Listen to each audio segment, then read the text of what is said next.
For 2017, Land Rover adds one new model to the Range Rover lineup, in addition to a few bits of dynamic security hardware.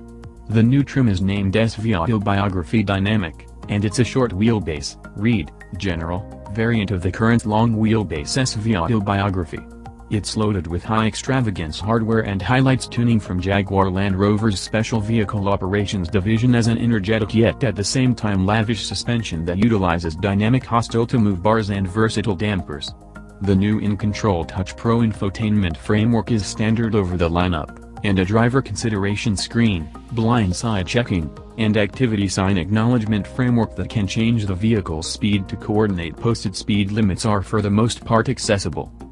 The Range Rover has three fundamental powertrain lineups, each with its own arrangement of qualities and shortcomings.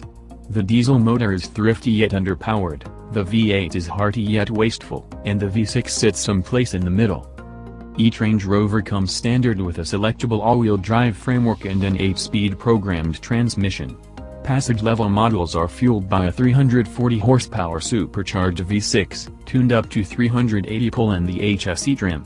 A 254 horsepower diesel is accessible, while top-notch models are honored with a boisterous supercharged V8 that makes 510 strength in its base incarnation and 550 pull and SV trims.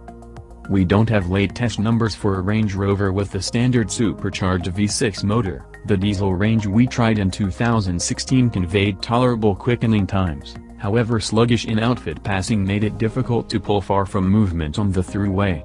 The parched supercharged V8, then again, conveys the stunning increasing speed runs that we anticipate from vehicles in this type, and even the most dedicated naturalists should let it be known sounds sublime.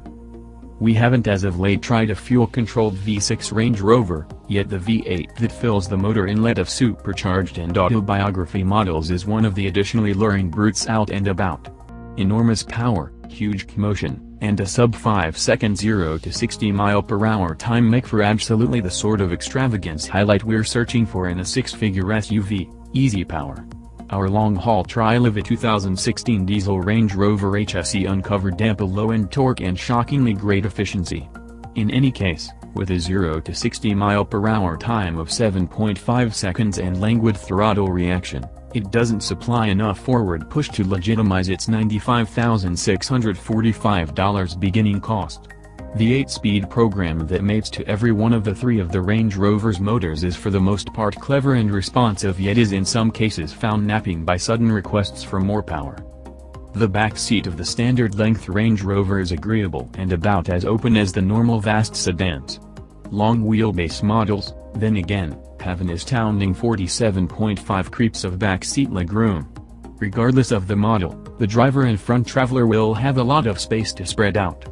Land Rover's seats are firmer and somewhat more slender on cushioning than the lazy boy positions of authority that a few purchasers might be familiar with, yet they hold up well to long outings. Each Range Rover comes standard with cowhide situates, a warmed calfskin directing wheel, and wood facade trim. When you venture into the upper trim levels, that calfskin is reached out to the main event. The seats include a rubbing capacity, and the cover that lines the payload compartment can be swapped for abundantly completed wood. That is to state nothing of the metal armrest alteration handles, glossy silk brushed metal cup holders, and container cooler that come in top-notch SVR Autobiography models. Also, don't kick us off on the Holland and Holland Uncommon version, restricted to a couple of dozen cases. Alright, only a certain something, it accompanies a lockable calfskin firearm case intended to fit two Holland and Holland shotguns, which must be bought independently and can, all by themselves, cost up to $250,000 each. No big surprise, these Land Rovers are the chariots of sovereigns and overlords.